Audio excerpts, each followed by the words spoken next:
ഏറ്റവും മനുഷ്യസ്നേഹിയായ അന്താരാഷ്ട്ര ഫുട്ബോളർ ആരാണെന്ന് ചോദിച്ചാൽ നിസ്സംശയം നമുക്ക് പറയാവുന്ന ഒരു പേര് മറ്റാരുടെയല്ല, മഹാനായ ക്രിസ്ത്യാനോ റൊണാൾഡോ എന്ന പോർച്ചുഗലിൻ്റെ നായകനെയാണ്.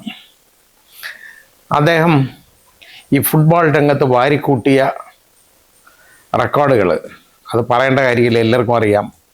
എല്ലാ പത്രമാധ്യമങ്ങളും ദൃശ്യമാധ്യമങ്ങളും ഒക്കെ പറയുന്നതാണ്. പക്ഷെ ഞാൻ അദ്ദേഹത്തെക്കുറിച്ച് പറയുന്നത് അതുമാത്രമല്ല. 19-ാം വയസ്സിലാണ് അന്താരാഷ്ട്ര ഫുട്ബോൾ രംഗത്തേക്ക് പോർച്ചുഗലിൻ്റെ താരമായിട്ട് ക്രിസ്ത്യാനോ റൊണാൾഡോ രംഗപ്രവേശനം ചെയ്യുന്നത്. ഇന്ന് അദ്ദേഹത്തിന് 41 വയസ്സായി. ഈ 41ാമത്തെ വയസ്സിലാണ് അദ്ദേഹത്തിൻ്റെ അവസാനമായിട്ടുള്ള വേൾഡ് കപ്പ്, ലോകകപ്പ് ഫുട്ബോൾ അദ്ദേഹം കളിക്കുന്നത്. അപ്പോൾ അതിൽ നമ്മൾ അദ്ദേഹത്തെക്കുറിച്ച് പഠിക്കുമ്പോൾ കുറേ കാര്യങ്ങൾ മനസ്സിലാക്കാനുണ്ട്. ഒരു ചെറിയ പട്ടണത്തിൽ, അതായത് ഈ പോർച്ചുഗലിലെ ഒരു ചെറിയ പട്ടണത്തിൽ ജനിച്ച അദ്ദേഹം വളരെ യഥാർത്ഥത്തിൽ പട്ടിണിയിലായിരുന്നു എന്നുള്ളതാണ്. അദ്ദേഹത്തിന് പലപ്പോഴും ആഹാരം കൊണ്ട് കൊടുത്തിരുന്ന ഒരു ഒരു ഒരു ഒരു ഒരു ഹോട്ടൽ വെയിറ്റർ ഉണ്ടായിരുന്നു, ഒരു സ്ത്രീ. അവരെ ഇതെല്ലാം കഴിഞ്ഞ് അവസാനം റൊണാൾഡോ വലിയ ആളായി കഴിഞ്ഞപ്പോൾ അദ്ദേഹം ഇവരെ മറന്നില്ല. ഇവർക്ക് ആ റെസ്റ്റോറൻ്റ് അങ്ങ് വാങ്ങിക്കൊടുത്തതാണ്. അത് മാത്രമല്ല ചെയ്തുകൊണ്ടിരുന്നത്, അതായത് ഇപ്പോൾ റൊണാൾഡോയ്ക്ക് എന്ത് വേണമെങ്കിലും വാങ്ങാം, കാരണം അത്രത്തോളം സാമ്പത്തിക ശേഷിയുള്ള, അത്രത്തോളം വരുമാനമുള്ള ഒരു താരമാണ്, യഥാർത്ഥത്തിൽ ഫുട്ബോളറാണ് ക്രിസ്ത്യാനോ റൊണാൾഡോ. അദ്ദേഹത്തിൻ്റെ കുടുംബത്തിനൊക്കെ ആഗ്രഹം ഉണ്ടായിരുന്നു ഒരു സ്വന്തമായിട്ടൊരു ജെറ്റ് വാങ്ങണം എന്ന്. അങ്ങനെ ഏറ്റവും കൂടി ഒരു ജെറ്റ് വാങ്ങാനായിട്ട് തീരുമാനിച്ചു. $300 മില്യൺ അതിന് കൊടുക്കേണ്ടിയിരുന്ന വില. അത് അദ്ദേഹത്തിന് വലിയ പ്രശ്നമൊന്നുമല്ല. പക്ഷെ അത് വാങ്ങാൻ നേരത്ത് അദ്ദേഹം ഒന്ന് ആലോചിച്ചു, ഇത് ഞാൻ വാങ്ങുന്നതിനേക്കാൾ നല്ലത് ഈ പണം ഈ ലോകത്ത് ആവശ്യമുള്ള ഒരുപാട് ആളുകളുണ്ട്, ആ ആളുകൾക്ക് ഇത് കൊടുക്കുന്നതല്ലേ നല്ലതെന്ന്. അങ്ങനെ പാവപ്പെട്ട ആളുകളെ സഹായിക്കാനായിട്ട് അദ്ദേഹം ഈ ആഗ്രഹം, കുടുംബത്തിൻ്റെ ആഗ്രഹം വേണ്ടാന്ന് വെച്ചു.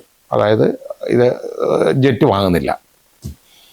അപ്പോൾ അത് മാത്രമല്ല, എല്ലാ താരങ്ങളും നമ്മൾ കാണാം, ഈ ഓരോ, അതായത് ഈ കോളകളുണ്ടല്ലോ, ഇപ്പോൾ അത് കൊക്കോകോള ആയാലും പെപ്സി കോള ആയാലും അതുപോലെ തംസപ്പ് ആയാലും മറ്റേ അതുപോലുള്ള പാനീയങ്ങളൊക്കെ ആയാലും മട എടുത്തു വെച്ച് കുടിക്കുന്നത് നമ്മളെ കാണിച്ച് അതിൻ്റെ പരസ്യം ചെയ്യും. റൊണാൾഡോയുടെ ഒരൊറ്റ പരസ്യം അത് കാണാൻ കിട്ടും? ഇല്ല. അദ്ദേഹം ഈ കോളയൊന്നും കുടിക്കത്തുമില്ല. എയറേറ്റഡ് ഡ്രിങ്ക്സ് ഒന്നും അദ്ദേഹം കഴിക്കത്തില്ല. അദ്ദേഹം കഴിക്കുന്നത് പച്ചവെള്ളം മാത്രമാണ് അദ്ദേഹം ഉപയോഗിക്കുന്നത്. അതേ കുടിക്കുള്ളൂ. പിന്നെ അത് മാത്രമല്ല, അദ്ദേഹത്തിൻ്റെ മറ്റ് പ്രത്യേകതകൾ പറഞ്ഞാൽ അദ്ദേഹം ഒരിക്കലും മദ്യപിക്കത്തില്ല, പുകവലിക്കത്തില്ല. ഇങ്ങനെയുള്ള ശീലങ്ങൾ, ഒരു ദുശീലങ്ങളും ഇല്ലാത്ത ഒരു വലിയ മനുഷ്യസ്നേഹി. ആളുകൾക്ക് വേണ്ടി ഒരുപാട് കാര്യങ്ങൾ അദ്ദേഹം ചെയ്തിട്ടുണ്ട്, ഒരുപാട് കാര്യങ്ങൾ. അദ്ദേഹത്തിനെ സഹായിച്ചിരുന്ന, പട്ടിണിക്കാലത്തൊക്കെ സഹായിച്ചിരുന്ന ആളുകളെ ഒന്നും കൈവിട്ടിട്ടില്ല. അങ്ങനെയുള്ള ഒരു താരമാണ്. അപ്പോൾ ഇദ്ദേഹത്തും ലോകത്തിൻ്റെ നെറുകയിലെത്തി ഫുട്ബോളിൻ്റെ, അതിനൊരു സംശയമില്ല. നമ്മൾ കണ്ടേക്കുന്ന ഏറ്റവും വലിയ ഫുട്ബോളർ എന്ന് പറയുന്നത്, ഇപ്പം മെസ്സി ഇപ്പം നിറഞ്ഞു നിൽക്കുന്നെങ്കിൽ പോലും ക്രിസ്ത്യാനോ റൊണാൾഡോ തന്നെയാണ്. അദ്ദേഹത്തിൻ്റെ ഉയർന്ന് ചാടിയുള്ള ഹെഡറൊക്കെ ഉണ്ടല്ലോ, ആർക്കും പ്രതിരോധിക്കാനൊക്കത്തില്ല. അതിൻ്റെ കാരണം വായുവിൽ അത്രയും പൊങ്ങിച്ചാടാനുള്ള കഴിവ് അദ്ദേഹത്തിന് മാത്രമേ ഉള്ളൂ. അതിൻ്റെ കാര്യത്തെക്കുറിച്ച് ചിന്തിച്ചപ്പോൾ അത് ആളുകൾ പറഞ്ഞത്, അതിനെക്കുറിച്ച് റിസർച്ച് ചെയ്ത ആളുകളുണ്ട്, അദ്ദേഹത്തിൻ്റെ ഈ തുടയിലെ പേശികളുടെ ബലമാണെന്നാണ്. നല്ല നീളമുണ്ട്, അതിനോടൊപ്പം ഈ തുടയിലെ പേശികളുടെ ബലമാണ്. ആ ഒരു കാല് മടക്കി അദ്ദേഹം ഒറ്റക്കാലിൽ ഇങ്ങനെ പൊങ്ങിച്ചാടുക എന്ന് പറയുന്നുണ്ടല്ലോ, അത് കാണേണ്ട ഒരു കാഴ്ച തന്നെയാണ്. പക്ഷികളൊക്കെ പൊങ്ങുന്ന മാതിരി തന്നെ ആ രീതിയിൽ അന്തരീക്ഷത്തിലേക്ക് വരും. അങ്ങനെയുള്ള ഒരു പ്രതിഭ. അപ്പോൾ അദ്ദേഹത്തിൻ്റെ 41 വയസ്സായി അദ്ദേഹത്തിന്. ഇത് അവസാനത്തെ വേൾഡ് കപ്പാണ്. ഇത് കഴിഞ്ഞൊരു വേൾഡ് കപ്പിലൊരു ബാല്യം പിന്നില്ലല്ലോ, അങ്ങനൊരു കാര്യമില്ല.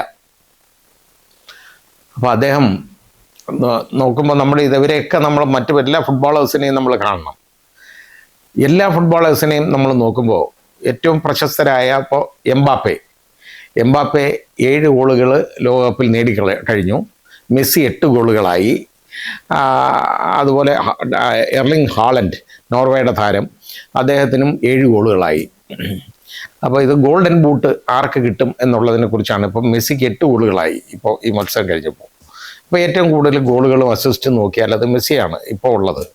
ഇനിയുള്ള മത്സരങ്ങൾ വേറെ ആയിരിക്കുന്നു. ഇനി ക്വാർട്ടർ ഫൈനലിൽ ഒരു മത്സരമുണ്ട്, അത് കഴിഞ്ഞ് സെമി ഫൈനലിൽ ഒരു മത്സരമുണ്ട്, പിന്നെ ഫൈനലിൽ അടുത്ത മത്സരമുണ്ട്. ഈ 3 മത്സരങ്ങൾ ബാക്കി നിൽക്കുമ്പോൾ അത് ആര് അവസാനം വരെ വരും ഈ കൂട്ടത്തിൽ എന്ന് നോക്കിയാൽ അവർക്ക് സാധ്യതയുള്ളതാണ്. കാരണം എംബാപ്പെ നല്ല സാധ്യതയുള്ള താരമാണ് ഇതിന്. കാരണം ഈ 7 ഗോളുകൾ എന്ന് പറയുന്നത് ഒന്നുമല്ല, അദ്ദേഹത്തിന് വീണ്ടും അത് മറികടക്കാൻ പറ്റും.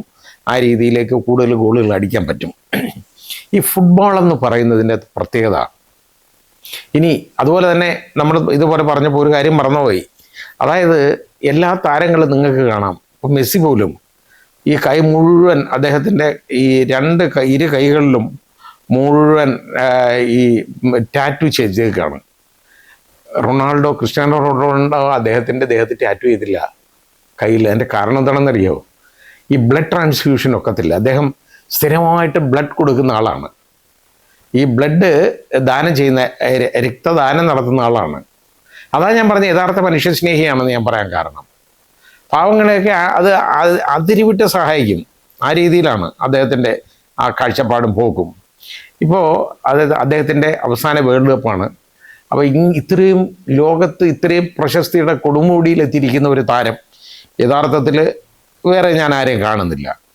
പലർക്കും ഇപ്പോൾ ഉദാഹരണമായിട്ട് നമുക്ക് മറഡോണ അർജൻറ്റീനയ്ക്ക് വേൾഡ് കപ്പ് നേടിക്കൊടുത്ത ക്യാപ്റ്റനാണ്. പക്ഷേ അവസാനം അദ്ദേഹം മയക്കുമരുന്നിന് അടിമപ്പെട്ട് വലിയ പ്രശ്നമുണ്ടായി. കൊക്കൈൻ ഉപയോഗം അദ്ദേഹത്തിനെ തളർത്തിയിട്ടുണ്ട്. അത് അവസാനം അദ്ദേഹത്തിൻ്റെ മരണത്തിൽ കലാശിക്കുകയും ചെയ്തു. അപ്പോൾ അങ്ങനെയുള്ള ഈ വീഴ്ചകളൊക്കെ അവരുടെ ഭാഗത്തു നിന്നുണ്ട്. പക്ഷേ ഇതൊന്നും റൊണാൾഡോയ്ക്ക് എതിരെ പറയാൻ പറ്റത്തില്ല. ആ 7-ാം നമ്പർ താരം എന്ന് പറയുന്നത്, 7-ാം നമ്പർ എന്ന് പറയുന്നത് ഒരു വലിയ ജേഴ്സി തന്നെയാണ്, ഒരു സംശയമില്ല. പിന്നെ ഈ ഫുട്ബോൾ ഒരു ടീം ഗെയിമാണ്. മറ്റ് കളിക്കാരും കൂടെ വിചാരിക്കാതെ ഈ ഫോർവേഡിൽ നിൽക്കുന്ന സെൻട്രൽ ഫോർവേഡായിട്ട് കളിക്കുന്ന ഒരു കളിക്കാരന് പന്ത് കാലിൽ കിട്ടാതെ ഒന്നും ചെയ്യാനൊക്കത്തില്ല. അയാൾക്ക് പന്ത് മറിച്ചു കൊടുക്കണം. ഇതിപ്പോൾ നമ്മൾ കണ്ടു. ഇത്രയും പ്രശസ്തിയുണ്ട് റൊണാൾഡോയ്ക്ക്.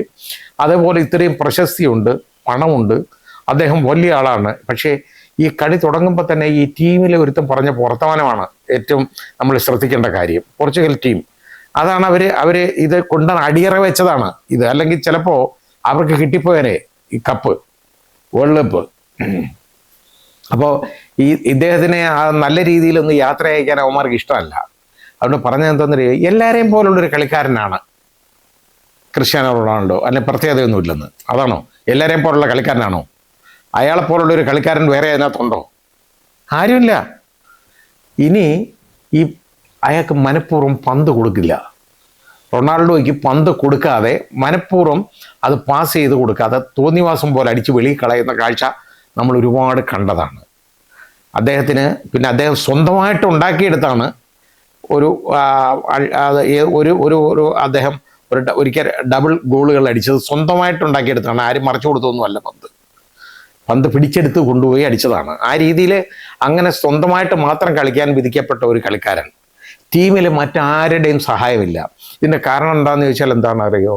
അസൂയയും കുശുമ്പും. അതിന് മരുന്നില്ല. അതാണ് മറ്റവന്മാരൊക്കെ സംഭവിച്ചത്. അവരങ്ങനെ ഈ പോർച്ചുഗലിനെ തന്നെ അടിയറ വെച്ചതാണ് ഈ വേൾഡ് കപ്പിൽ. ഈ മറ്റ് താരങ്ങൾ ഈ റൊണാൾഡോയ്ക്ക് പന്ത് കൊടുക്കാതെ അദ്ദേഹത്തിന് അവസാനം കണ്ണീരോടുകൂടി മടങ്ങേണ്ടതായിട്ട് വന്നു. ഇനിയൊരു വേൾഡ് കപ്പില്ല, അവസാനത്തെ വേൾഡ് കപ്പാണ്. യാമിൽ എന്ന താരം വളരെ പയ്യനാണ്. അദ്ദേഹത്തെ വെച്ച് നോക്കുമ്പോൾ വളരെ ചെറുപ്പമാണ്. സ്പെയിൻ്റെ കളിക്കാരനാണ്. ഒരു ഗോളിന് തോറ്റ് മാത്രം, ഒറ്റ ഗോള് അവസാനം ഇഞ്ചുറി ടൈമിൻ്റെ തുടക്കത്തിൽ ഉണ്ടായിരുന്ന ഒരു ചെറിയ അതായത് ഈ പോർച്ചുഗലിൻ്റെ ഡിഫൻസിൻ്റെ ഒരു വീഴ്ചയാണ് വന്നത്. മധ്യനിരയിൽ നിന്ന് കൊണ്ടുപോയ ഒരു ബാള് കൊണ്ടുപോയി മറിച്ചു കൊടുത്ത് അവിടെ ഗോളടിക്കുകയാണ് ഉണ്ടായത്. അപ്പോൾ അവിടെ ആരുമില്ലായിരുന്നു തടയാൻ, ഡിഫെൻഡ് ചെയ്യാൻ ആരും ഇല്ലാതായിപ്പോയി. അപ്പോൾ അങ്ങനെയുള്ള ആ ഗോള് തന്നെ തോൽവിയോടുകൂടി മടങ്ങുന്ന ഈ നമ്മുടെ റൊണാൾഡോയെ ആശ്വസിപ്പിക്കുന്ന യാമിലിനെ നമുക്ക് കാണാൻ പറ്റി. എതിർ ടീമിലെയാണ്. അപ്പോൾ ഏതായാലും ഒരു മഹാനായ കളിക്കാരൻ, അദ്ദേഹത്തെ പോലെ ഒരു ഫുട്ബോളറിന് ഉണ്ടാകും എന്ന് നമുക്ക് വിശ്വസിക്കാൻ പറ്റില്ല.